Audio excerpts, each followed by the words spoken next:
Municipality నాకేమిచ్చింది అనేది కాదు, మనం మున్సిపాలిటీకి ఏమిచ్చామనేది మెయిన్. చెప్పండి, మన మున్సిపాలిటీకి మీరు ఏమి ఇవ్వడానికి వచ్చారు? కంప్లైంట్. ఏమైందండి? చెత్త అండి, చెత్త. చెత్త బతుకులైపోయాయి మాయి. ఊళ్ళో ఉన్న చెత్త అంతా తెచ్చి మా కాలనీలో పోస్తున్నారు. కంపు భరించలేక చస్తున్నామండి. కోళ్ల ఫారాల్లో మా కాలనీలో దోమల ఫారాలు, ఈగల ఫారాలు వెలిసాయి. పాపం అవి మాత్రం బతకొద్దు, భూతదై ఉండాలయ్యా. ఇంటికి 2 ఉన్నారు. పెళ్ళాలా? కాదు, చికెన్ గున్యా డెంగ్యూతో బాధపడుతూ ఏం చేయమంటారు? లేట్ చేయకుండా హాస్పిటల్ తీసుకెళ్ళండి. జోకులొద్దు. మమ్మల్ని ఉండమంటారా, ఖాళీ చేయమంటారా? పాపం అంత కంపు ఎంతకాలం భరిస్తారో? ఓ పని చేయండి, ఖాళీ చేసేయండి. అంతేగాని చెత్తను ఖాళీ చేయించరు. డీలా ఆర్గ్యుమెంటా? తొక్కలో చెత్త కోసం డీల్ ఏమిటండి? ఆర్గ్యుమెంటే. ఏ చేయమంటారా? అప్పుడే వద్దు. చూడండి, నువ్వు లేవబెట్రా. మీ కాలనీ కట్టి 3 సంవత్సరాలు అయింది. మా మున్సిపాలిటీ చెత్త అక్కడే వేయాలని తీర్మానించి 7 సంవత్సరాలు అయింది. సో మీ కాలనీలో చెత్త వేయటం లేదు.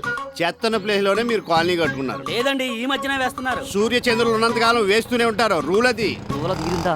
నేను ముందే చెప్పాను, ఈ చెత్త నా కొడుకుతో ఆర్గ్యుమెంట్ వేస్తూ డీల్కి వచ్చేద్దామని. సరే కానివ్వండి. సార్ ఆ. డీల్ అంట, ఎంతో చెప్పండి. 25. Too much. అలాగే రోగాలు తెచ్చుకుని హాస్పిటల్కి వెళ్ళండి, లక్షలు వదిలిపోతాయి. సరే కానివ్వండి. ఇవ్వండి. ఇదిగోండి 25,000. ఏంటి లంచానికి కూడా రసీదులు ఇస్తున్నారా? నీకు ఇలాంటి తెలివితేటలు ఉండబట్టే మీ ఆవిడ నేను 2 ఏళ్ళు కువైట్లో పెట్టి ఇక్కడ 3 పిల్లలకు తండ్రిని చేసి పెట్టింది. నమస్కారం అమ్మా.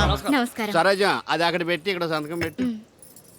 రేపే మీ కాలనీలో చెత్త అంతా ఎత్తించేసి వేరే కాలనీలో ఏం చేస్తాను, వెళ్ళండి.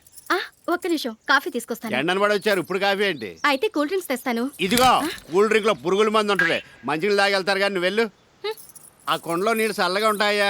తల గ్లాసు తాగేయాలండి, మన మున్సిపాలిటీదే. వద్దులేండి, ఇంటికెళ్ళి ఫ్రిడ్జ్ లో ఉన్న మినరల్ వాటర్